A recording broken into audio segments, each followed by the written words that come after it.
O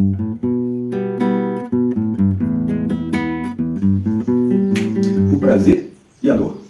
O prazer e a dor, segundo Freud, são duas formas pelas quais o ser humano se movimenta.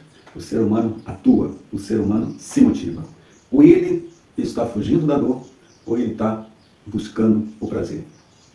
Freud, quando trouxe isso, não significa que antes de Freud ninguém sabia disso.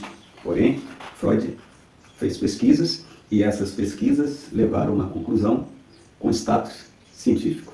Bom, isso é muito interessante. Agora, você imagine uma pessoa pegar esses conhecimentos, entre tantos que Freud conseguiu acessar, digamos que alguém pegasse esses dois conhecimentos. Será que essa pessoa poderia utilizá-lo como uma ferramenta tecnológica da psicologia, da psicanálise? É um caso interessante para se pensar. Pois é, isso aconteceu. Aconteceu porque Freud tinha um sobrinho chamado Eduardo Bernays, e este sobrinho, que morava nos Estados Unidos, numa visita a Freud, seu tio, entrou em contato com essa descoberta recente, final do século XIX, já início do século XX. Ele leu, conversou, se interessou.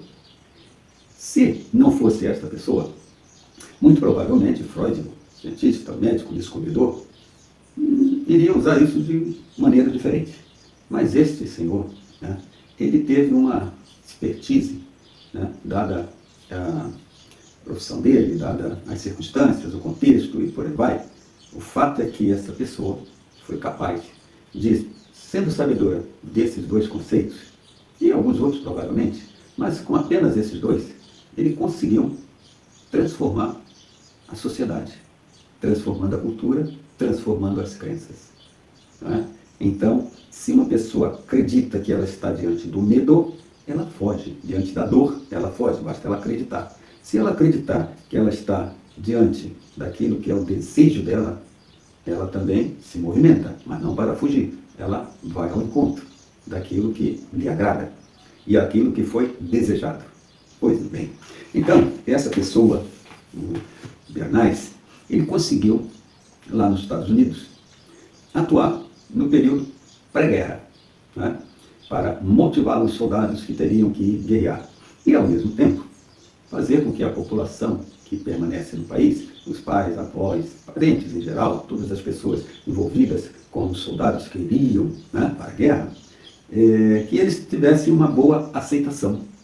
Então, este senhor resolveu criar um projeto, né, com aval, logicamente, para isso aí, para o governo, aonde ele iria motivar os soldados e motivar a população, para que as pessoas conseguissem achar, acreditar que ir para a guerra era alguma coisa fenomenal, fantasticamente bom, importante, necessário. Pois é. Agora, quantos de nós teríamos pensado no que ele pensou? Então ele é um gênio, porque eu não teria pensado, mas ele pensou. E ele pensou o seguinte: chama-se os artistas da época, aqueles artistas famosos, que as pessoas, por mais às vezes que quisessem estar próximas, assistir um show, um espetáculo daquele artista, não teria condições financeiras para poder, às vezes, se deslocar, pagar um ingresso caro. Então, essas pessoas se contentavam apenas em ter o seu ídolo e ouvi-los pelo rádio, né? Mais para frente veio a televisão e também pela televisão. Mas vamos focar lá naquela parte lá de trás, próximo da 1914, que já, onde começou a guerra, né? Então, um pouquinho antes, ou mesmo 1914, onde as pessoas estavam embarcando para a guerra. E aí, o que aconteceu? Vários artistas foram envolvidos em eventos nos quartéis. Então, é como se hoje aqui no Brasil, aqui onde eu estou, Garopaba, né, na minha escola em Garopaba, pudesse saber que, olha, o Roberto Carlos vai vir aqui, né, no dia tal, o Chico Buarque, o Gilberto Gil, né, e vai se falando aí, cada ser humano tem os seus artistas, e esses artistas se tornaram ícones e símbolos, né, de tudo de bom que essas pessoas podem perceber na natureza, na vida, né? Então, é lógico que, sendo eu fã de um determinado ídolo, e ele vindo até mim, e ainda cantar para mim, e cantar de graça, onde eu e meus amigos, todos que vamos para a guerra, temos esse prazer de receber esta celebridade que ainda diz para nós que vamos para a guerra, que é uma coisa honrosa e por isso esta pessoa está ali gratuitamente, de coração aberto, né, cantando para esses que já são os heróis americanos, ou heróis brasileiros, ou heróis, seja lá qual for a nacionalidade. Então, o que aconteceu? Ele conseguiu, com êxito, que essas pessoas percebessem e sentissem lá no coração de que ir para a guerra era fundamental. E eles estavam motivados. E aquele cujos filhos foi para a guerra, rezava e pedia e estavam preparados para qualquer situação. Então, né, de perder ou não seus entes queridos numa guerra. Agora, os entes queridos que foram para uma guerra estavam muito, de alguma forma, bem, porque eles sabiam que estavam defendendo também os seus entes queridos, seus avós, seus pais, seus irmãos, crianças e por aí vai. Isso faz todo sentido, né? Do jeito que um anticorpo ataca um vírus, né, para proteger o corpo, as Forças Armadas de um país, ela também tem esse poder e essa atribuição de zelar pelo bem-estar dos seus semelhantes. Então, as Forças Armadas, ela é algo natural, algo divinal, né? Tem que existir porque um país, uma nação, precisa ter quem o defenda dos perigos iminentes. Então, muito coerente. Se o Bernays parasse por aí, nós iríamos pensar algumas coisas, tá? Que ele conseguiu sucesso bacana, mas depois que passou a guerra, e depois lá na frente ainda veio uma segunda guerra, tudo, mas chegou uma hora que não tinha guerra, né? O pessoal até entrou na Guerra Fria, né? E aí, o que esse rapaz, esse senhor, ia fazer? Bom, ele começou então a utilizar essa mesma tecnologia psicanalítica, né? Eu estou dizendo esse nome, ele começou a utilizar para o meio empresarial. E aí, o que acontece? No meio empresarial, ele trabalhou, logicamente, entre aspas, né? Para empresários, para industriais. Neste nicho, uma das suas proezas foi duas, vou falar duas para a gente encerrar por aqui. Primeiro, fazer com que as mulheres, que não eram, em geral, chegadas ao cigarro, começassem a consumir, a fumar o seu cigarrinho e gostar. E com isso o mercado ganhou, praticamente dobrou o número de consumidores. Logicamente, aumentou a riqueza dos mais ricos.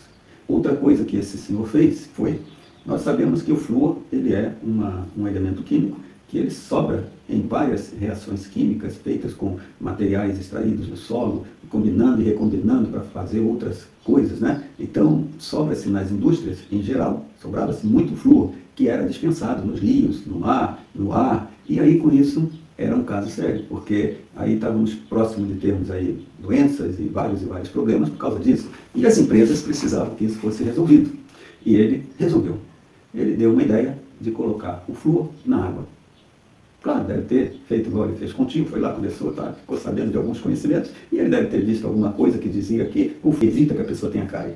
Então, com essa ideia, ele se certificou junto a outras pessoas, faz sentido? Faz. Então, chamou alguns cientistas, médicos, e botaram essas pessoas, fizeram conferência, tal, e conseguiram convencer até a Organização Mundial de Saúde, que hoje ela sugere que todos os países, né, possam ter flúor na sua água para evitar cárie. Mas também, nossos cientistas, um pouquinho mais sérios, eles sabem que o flúor, assim como o bromo, assim como o cloro, como o iodo, né, são elementos especiais, onde eles, principalmente o iodo, nós necessitamos do iodo, mas entre eles, esses quatro, que são do mesmo grupo da tabela periódica, o que acontece? Existem os mais fortes e o mais fraco, quando um está, o outro sai. Então, no nosso organismo, ele é impregnado de cloro, de bromo, né, nas coisas que são fermentadas, né, o cloro que já vem no sal, né, e o flúor que vem na água, e não sobra espaço para o iodo, que é justamente este elemento químico que é necessário à nossa tireoide, né, às nossas glândulas para funcionar tudo legal, tudo. E, no entanto, o iodo, nós ficamos carentes do iodo, porque nesta competição o iodo tem que ficar meio que de fora para que esses outros elementos se estabeleçam.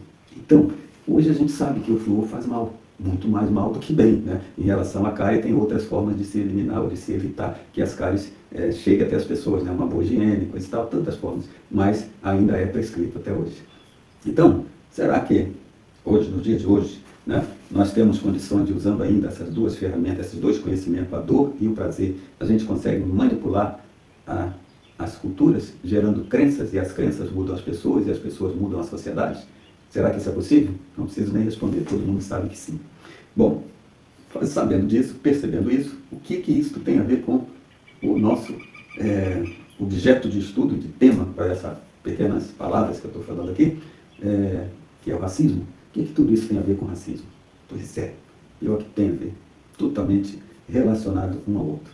Só que aí nós vamos ver que o Bernays, ele usou elementos científicos, né, ou resultados de estudos científicos, totalmente crível, né? Ou seja, as pessoas têm uma credibilidade, uma confiança nessas informações, e com isso daí, não só botar o flúor na água, não somente fazer com que as mulheres fumem cigarro, é possível também se fazer pessoas mudarem de opinião em relação a um político, a outro político, criar mito, botar pessoas que tinham lá um pequeno desejo, olha o desejo aparecendo, e aquele desejo que a pessoa tinha, a simples possibilidade de realização desse desejo, faz com que a mente da pessoa, a chave mude, e ela segue como um bando de ovelhas, né, seguindo o seu pastor e por aí vai. Então isso hoje é viável, se faz, sabe-se como fazer, mas por que eu estou falando tudo isso? E ainda nem sequer toquei no que isso tem a ver com racismo. Então agora sim, chegou a hora. Porque agora que nós sabemos como as coisas são, isso já dá para a gente pensar que se o racismo está relacionado a isso, significa que a existência do racismo também se baseia, se estabelece em função de crenças. E essas crenças que levou ao racismo, de onde elas vieram? Qual é o mistério que envolve a origem dessas crenças? Aí a gente cai para trás, porque a gente fica pensando, pode estar em todos os lugares, menos nesse lugar tal. E é nesse lugar tal que a coisa está. E aí nós vamos agora dar um salto aparentemente surreal, mas logo vocês vão ver que não são. Vamos saltar de onde a gente está falando e vamos lá para Noé. Quase 4.000 anos antes de Cristo, segundo a Bíblia, né? Noé tinha em torno de 600 anos.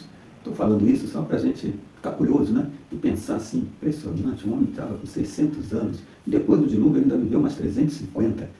Então, mas não vamos entrar nesse detalhe, porque já tem muita gente estudando isso, tentando chegar a algumas conclusões e não chegaram até hoje. Mas o fato é, naquilo que chegou para nós, que houve um dilúvio, de que Noé separou, né, os animais, os casais, separou plantas, botou na arca, levou a sua família, com os seus filhos e as esposas dos filhos e por aí vai. Bom, o dilúvio acabou. E quando o dilúvio acabou, eles plantaram vinha. E ao plantar vinho, coisa e tal, um dia eles colheram, né? Fizeram vinho e tudo, e num belo dia, Noé se embriagou de tanto tomar vinho. E um filho dele, chamado Cã, ou Cão, conforme está nas Bíblias, tanto evangélica como católica, então viu o pai desnudo. Ao invés de cobrir o pai e tudo, não, ele ficou olhando, achou talvez engraçado, foi chamar os irmãos para ver também, só que os irmãos, com outra perspectiva, né, de outra percepção do fato, chegaram assim quase que sem olhar, tapando os olhos, pegando os panos e cobrindo o pai. E aí fizeram isso, o pai ficou bom da bebedeira, e quando ele ficou bom, e ele sabendo o que Cã tinha feito, ele amaldiçoou Cã. Amaldiçoou indiretamente, porque ele amaldiçoou toda a linhagem que Cã teria, né, porque ele daria origem a um povo, né, e que seria descendente dos filhos dele. Beleza. Então, Noé amaldiçoou Canaã, que era um dos filhos de Cã. Amaldiçoou no sentido de que todos os filhos dele seriam servos dos filhos dos irmãos. E, ao falar isso daí, coisa e tal, mais na frente surgiu de fato os cananeus, e essa população que foi surgindo tinha uma pele marrom. Ou seja, note que a Bíblia não está dizendo que a pessoa, né, categoricamente, que a pessoa ia nascer preta, e eu não cheguei isso lá aonde eu vi. Pode ser que tenha alguma escritura por aí que mostre algo assim, mas eu não cheguei. Mas para mim é suficiente saber que os descendentes, né, de Cã foram os cananeus, e os cananeus tinham uma pele mais marronzinha. Marronzinha significa uma pele já com mais a melanina, mais escurecida. E essa pele mais escurecida passou, durante um tempo, né, passou a ser considerada como as pessoas que têm essa pele mais escurecida são aquelas pessoas que Deus teria rebaixado do status, né, de um ser humano branco, como se o ser humano branco fosse o original. O que a ciência nos mostra hoje é que o original é o ser humano preto, não o ser humano branco. O branco seria uma evolução do preto. Chegaria lá, perda de melanina e coisa e tal, não vamos nem entrar nesse detalhe. O fato é, havia, biblicamente, entre as pessoas cristãs, essa ideia, esse tipo de interpretação, essa crença de que as pessoas com uma certa cor mais escura seriam pessoas rebaixadas, né, daquele status de humanidade. A gente sabe que na Bíblia se fala de Simão era preto, e fala-se de outras pessoas também que tinham uma cor preta, mas em nenhum lugar está dizendo ali, para nós que conseguimos ler e entender hoje, está dizendo ali que o preto seria um rebaixamento, né, da humanidade dessas pessoas. Mas as pessoas interpretaram desse jeito. E os que interpretaram desse jeito arrumaram ali. Quando surgiu uma necessidade, né? E esta necessidade veio de um outro segmento que não estávamos falando. Por enquanto eu estou falando de um segmento, de uma crença bíblica, e agora vou mostrar como que um outro segmento, que nós podemos chamar de economia, não vou dizer ainda nem mercantilismo, nem capitalismo, né? Porque tiveram as suas épocas, né? Mas economia, desde a pré-história, se lida com isso. Produtos e serviços, mercadorias e serviços. Então, eu vou usar a palavra economia. Então, a economia veio evoluindo de tal forma que chegou no momento, quando estava no auge do colonialismo, de precisar de pessoas para trabalhar nas colônias, né? Trabalhar naqueles lugares que eles descobriam, entre aspas, que eram grandes extensões de terras que precisavam ser povoadas para poder ser extraído riquezas daquela terra. Então vejamos, pegamos de novo, né, a linha derivada lá da economia, e pegamos essa linha que a gente trouxe, né, falamos já lá no passado mais recente, depois fomos no passado mais distante, falamos de Noé, e agora vamos ver como que tudo isso se junta com esse terceiro item, que é a economia.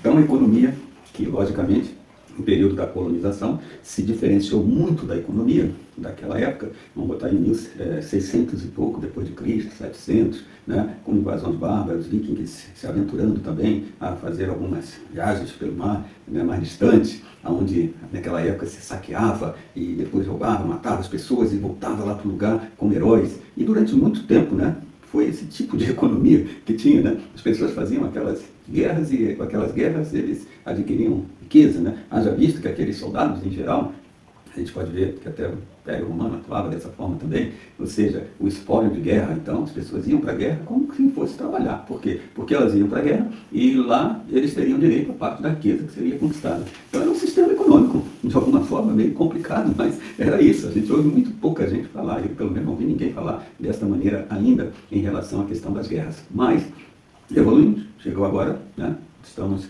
navegando pelo planeta, sabendo que ele é redondo, que eu posso sair de um ponto, dar a volta e voltar no mesmo ponto, isso já deu segurança, e com isso o ser humano foi desenvolvendo. E ao desenvolver e fazer grandes outras descobertas de novas terras, houve essa necessidade sim de ajustar agora, né, a nova realidade, a forma como eles iam lidar com serviços e mercadorias. Então, havia uma necessidade de se extrair das terras novas, extrair riqueza, né? Nem que tivesse que guerrear com o povo que estivesse naquele lugar, né? E aí, de repente, eles encontram América Latina, América do Norte, América do Sul, um continente, uma terra nova, um novo paraíso, né? Então, precisaria certamente essas coisas serem readequadas. E a solução que essas pessoas pensaram, né, espanhóis e portugueses, para conseguir extrair riqueza dessa enorme quantidade de terra que eles tinham em mãos, a maneira mais viável, não uma das, que eles não pensaram tantas, né? Eles viram logo essa de cara, né? A mais viável, né? Considerando-se a África um lugar onde habitam as pessoas pretas e considerando, segundo eles, o pensamento deles e a crença deles da época, de que o ser humano preto era um ser humano menos provido de inteligência, era né, um ser humano rebaixado. Não estou nem falando ainda das afirmações pseudocientíficas, eu estou falando só daquilo que as pessoas já pensavam em função daquilo que eles deduziam da própria Bíblia. Então eles tinham o coração aberto e escravizar o preto não seria algo assim, não seria um pecado, uma coisa tão ruim, né? Isso psicologicamente, e não ia contrário à religião deles, que eram cristãos, ou seja, houve uma necessidade de muitas justificativas para as pessoas poderem assumir essa desumanidade. E acabou vencendo a questão do desejo, né? O desejo de ter mais, aumentar as riquezas, o país evolui, a coroa evoluir mais, ter mais poder e por aí vai. Isso prevaleceu e desta forma foi instituída a ideia de que deveria sim ser escravizada essas pessoas. E aí eles tinham uma maneira, né, para fazer isso. Primeiro, sabendo que a situação exigia esta mão de obra, segundo eles. E agora, para fazer com que essas pessoas viessem para o Brasil, para trabalhar forçada, não era uma coisa muito fácil, né? Então, primeiro houve aquela aceitação dos europeus, portugueses, espanhóis, não, vamos escravizar. Agora, como escravizar? Há quem diga, né, já lendo por aí, que uma das coisas que foram feitas para poder criar esse comércio foi o uso de uma espécie de ópio, né, pau branco e pau preto, né, onde foi levado para a África coisas que eles não tinham lá, nem como produzir dessa forma que era produzida, né? Não tinham açúcar, não tinham café, e aí quando eles começaram a ter açúcar, café, se viciaram, e aí havia uma espécie de pressão que poderia ser feita depois, né, como se aquilo ali fosse uma moeda, né, uma moeda de troca também, que estimulava as pessoas, os africanos, entre si, guerrearem, e aí, sabendo que tem essa brecha para ganhar dinheiro, para conseguir essas coisas que eles queriam conseguir, mais uma vez, as pessoas levadas pela questão do desejo, né, e fugindo da dor. Então eles, segundo a crença, né, deles, então, como eram povos que já tinham lá seus atritos um com o outro, coisa e tal, as várias nações africanas, e com isso tornou-se possível estabelecer a escravidão.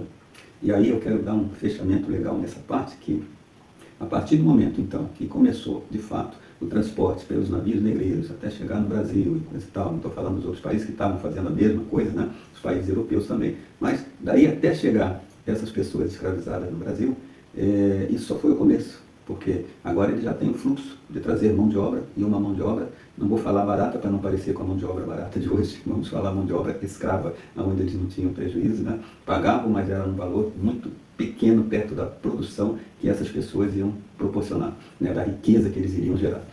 Bom, uma vez que criou-se o fluxo e estabeleceu-se a escravidão no Brasil como uma forma de recurso econômico para gerar riqueza, agora vem aquelas outras coisas que são seres humanos, são pessoas inteligentes, não são animais, embora eles queriam tratá-los, né, tratar as pessoas como animais, mas o fato é que eram pessoas inteligentes, eram pessoas também guerreiras, eram pessoas que tinham habilidades, né? Então eles precisaram, os brancos, né, criar situações que impedissem a aglomeração, né, tipo pegando pessoas que falam uma língua, juntando com pessoas de outra língua, e aí chegando aqui no Brasil, tal qual na França, na Inglaterra e outros lugares, eles tinham leis que de alguma forma direcionavam tudo para fazer com que os trabalhadores escravizados, seres humanos escravizados, eles não conseguissem se dar as mãos, se juntar e se fortalecer.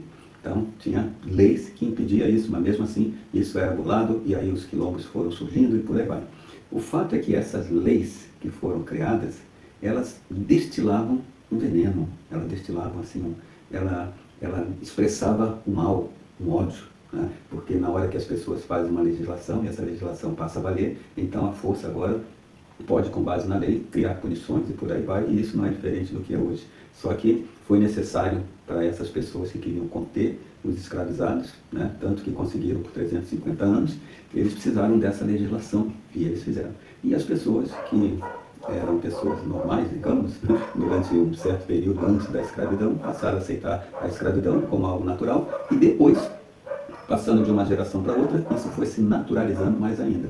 E aí, logicamente, aquilo que era uma sementezinha do racismo, eu diria que já era racismo, né? Que vinha ali daquela questão bíblica, daquelas crenças, aquilo foi evoluindo, e foi evoluindo para muito pior, porque aí chegou a hora da realidade, e as pessoas começaram a ter, então, os brancos teriam prejuízo quando os pretos fugiam, eles se juntavam, eles formavam os quilombos, e aí começou uma espécie de guerrinha, né? E essa guerrinha, essa coisa que exigia o capitão do mato, que era a pessoa que caçava os fujões e por aí vai. Então a gente começa a ver que foi desse emaranhado que aquela semente vinha, aqueles conceitos que geraram a crença de a pessoa ser humana aceitar escravizar a outra, já tinha sido superado.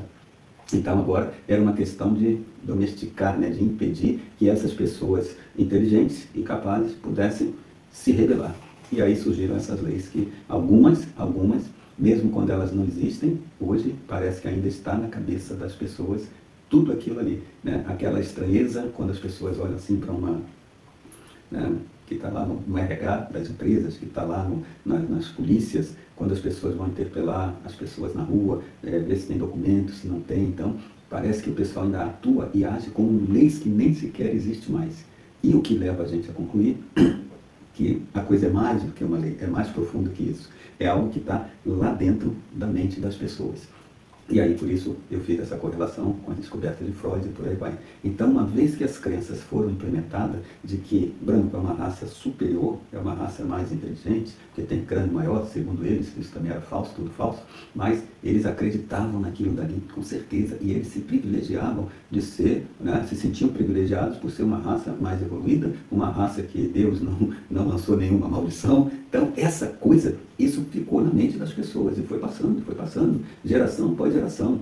Só que aí, quando eu falei da economia, vamos lembrar que a economia vem seguindo também o seu processo evolutivo.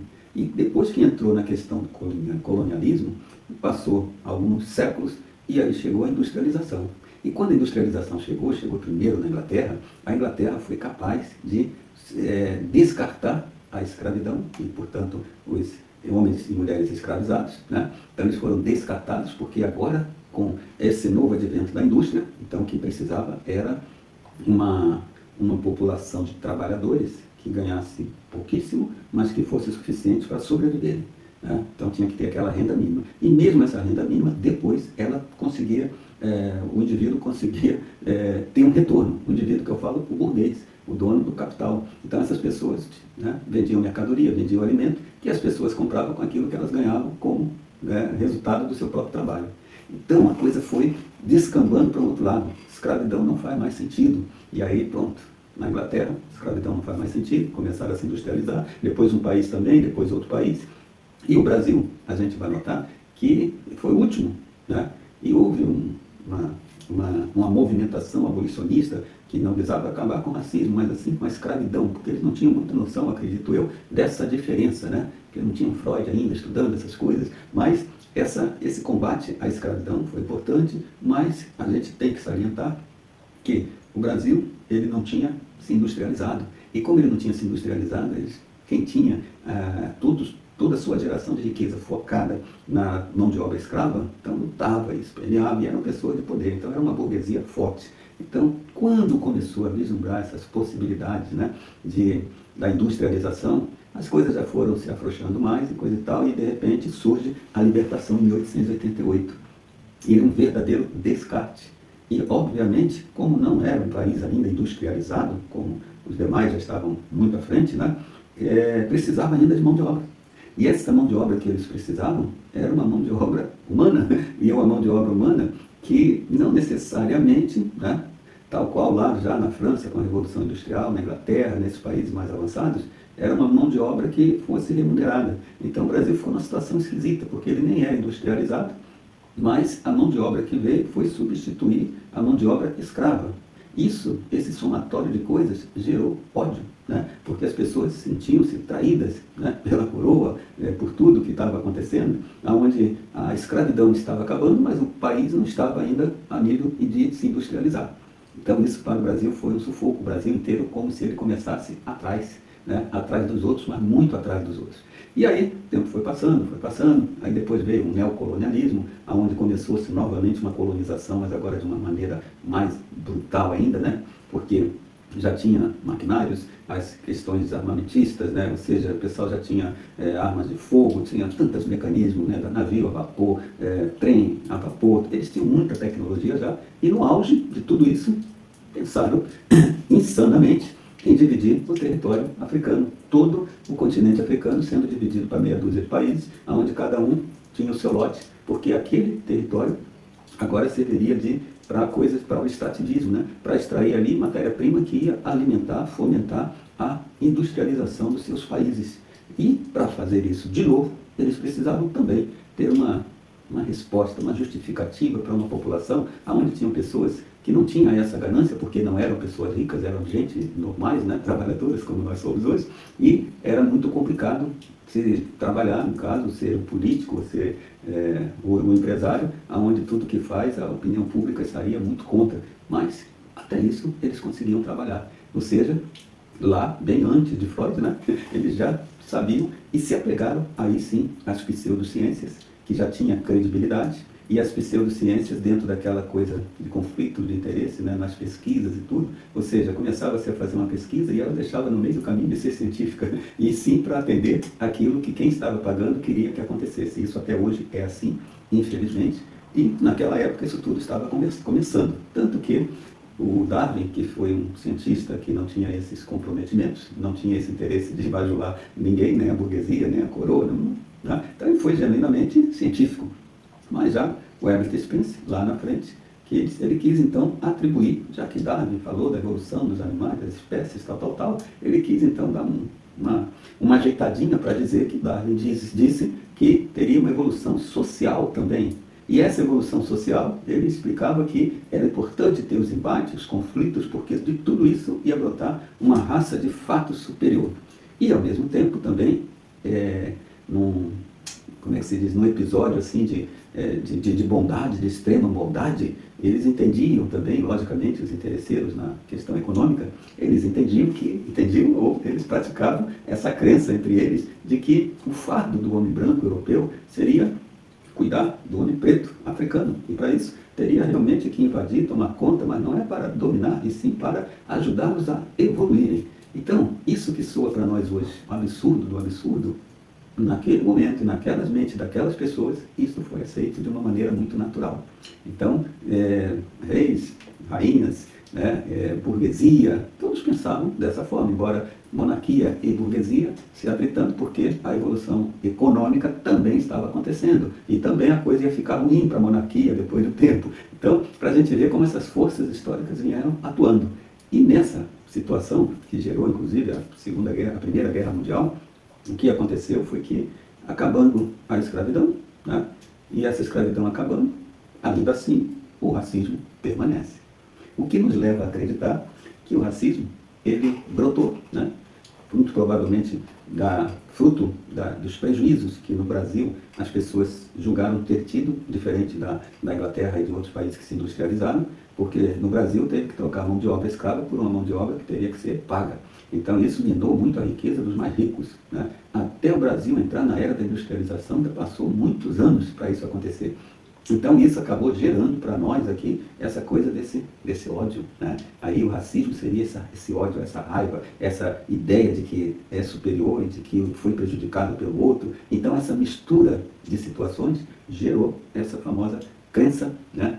Fortaleceu essa crença de tal maneira que as pessoas também, mesmo quando já não tinha mais escravidão, as pessoas, ao se olharem, já se odiavam, né? É uma pessoa que, quando batia a palma na porta de alguém para pedir um emprego, ela não era bem recebida, ela era odiada, porque aquela pessoa admitia que a vida dela piorou por conta do término da escravidão. E aquele pouco que eles tinham, eles não podiam dividir com os demais. Então, até hoje, essas coisas acontecem em relação à migração, né? E a gente fica impressionado porque tanto a migração quanto lá após a escravidão, aonde que a coisa é criticada, aonde que a coisa se torna crítica, aliás, é justamente quando a migração são pessoas pretas imigrando para lugares, né, de pessoas brancas. Porque quando é um lugar de pessoas brancas e vem pessoas brancas, isso é visto de uma maneira diferente. Então, esta coisa está estipulada. Só que as pessoas, não sabendo, não tendo ideia do que é realmente o racismo, né, então elas atuam como se fosse um vírus, né, e a pessoa fica num estado de demência, onde ela não consegue somar 2 mais 2, e ela fica acreditando que ela é de uma raça superior, e se ela não tem mais é porque no passado foi tirado dela, e aí a pessoa lá no passado de repente culpava os pretos, e isso vai passando de geração por geração, e hoje nós temos uma coisa que somente a aprendizagem, a inteligência pode aniquilar, pode acabar com isso. E aí nós estamos diante também de uma situação muito complicada, que esse vírus que está na mente dessas pessoas que se tornaram pessoas racistas, ele está lá. E ao estar lá, essa pessoa, onde ela for, esse vírus está junto. E se ela vai para um cargo elevado, ela leva todo o racismo dela para aquele cargo elevado. E se ela está num cargo subalterno, ela também leva o racismo dela para aquele cargo subalterno. E isso contaminou também as instituições. E aí, no Brasil, o que está acontecendo também é que essas instituições estão indo até na contramão da economia, né? Alguns empresários já estão conseguindo contornar em si mesmo essas situações. Mas, há décadas atrás, a gente sabia que nos Estados Unidos, no Brasil, vários lugares, tinha lugares que eram frequentados só por pretos, frequentados só por brancos. E aí, logicamente, o comerciante, a pessoa que vive dessa prestação de serviço, chegava ao cúmulo, né, de menosprezar, desprezar o dinheiro, porque o dinheiro vem da pessoa com a pele preta. Então isso é uma coisa absurda, né? uma incoerência total, e que fez com que tudo se atrasasse um pouco mais, para a gente ver que as pessoas chegaram a este ponto, né? De recusar ganhar o dinheiro porque a pessoa tem a cor preta. Mas o comércio não vive disso, né? O meio empresarial não vive disso, isso chega a ser burrice. Então, a gente nota que está havendo uma onda, né, que as pessoas não estão fazendo nunca, porque elas são boazinhas, porque elas estão se tornando conscientes. Não, elas estão fazendo porque o Deus da economia deles diz que dá maluco se você não discriminar. Então, está acontecendo de situações onde vai se inibir a discriminação. E por conta disso surge a política afirmativa. Então as políticas afirmativas elas vão fazer com que a pessoa que não tem inteligência suficiente para perceber que existe nela um racismo, que ele brotou lá de trás de umas ideias errôneas, de umas legislações, etc. Se ela não consegue perceber isso, é uma pessoa doente, é uma pessoa que precisa se tratar. Quando ela se recusa a se tratar, né, como não tem manicômio para todos, eu acredito que tomaram uma decisão interessante, que foi a criminalização do racismo. Então, a partir do momento que o racismo passa a ser crime, isso força as pessoas a refletirem e algumas serem até curadas desse problema. Isso eu estou falando de pessoas adultas, mas não podemos deixar de tocar também no fato de que crianças passam por situações muito complexas e complicadas mesmo dentro das escolas. Porque se existe pai e mãe que tem prática do racismo e a criança assimila, e essa criança branca pratica racismo numa escola, é impressionante, mas a gente nota com muita clareza que tanto a criança que sofre o racismo, ela se sente com dor, prejudicada, ela se sente mal com isso daí, e não é uma coisa pequena, é alguma coisa grande, porque isso pode se alastrar e continuar durante a vida adulta dessa criança preta que percebeu que o racismo existe.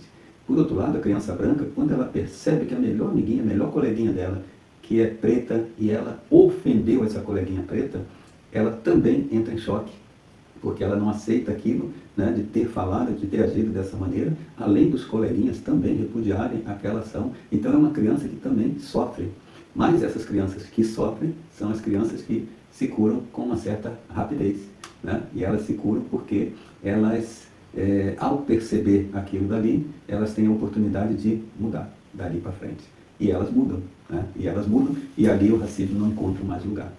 Então, vou encerrar por aqui. Tá? É interessante a gente poder refletir a partir desses pontos, né? Que o racismo ele é uma coisa complexa, é algo que precisa ser combatido e que as escolas precisam estar atentas e saber que ele é como um vírus, que ele está presente nas pessoas e as pessoas não percebem às vezes de uma maneira inusitada e sofrem por causa disso. E aqueles que não sofrem nem um pouquinho por conta de se perceberem racistas, a sociedade já encontrou uma maneira de lidar com essas pessoas, que é através da prisão. É isso? Então, vou ficar por aqui, o assunto é extenso, merece aí um outro vídeo para a gente falar um pouquinho mais a respeito, mas eu entendo que esse já traz uma visão que permite cada um dos que estiverem ouvindo, que quiserem também compartilhar, que vão poder usufruir de uma nova visão, aonde pode proporcionar a cura das pessoas que sofrem por envolvimento com essa situação. Tanto a criança que manifesta o racismo, como a criança que sofre, e os adultos, quando praticam, mas percebem que são racistas e dali para frente se policiam e defendem e lutam contra o racismo, que as pessoas estariam sendo curadas automaticamente. E as demais é prisão para isolar o vírus, num lugar onde ele não possa alcançar e fazer mal.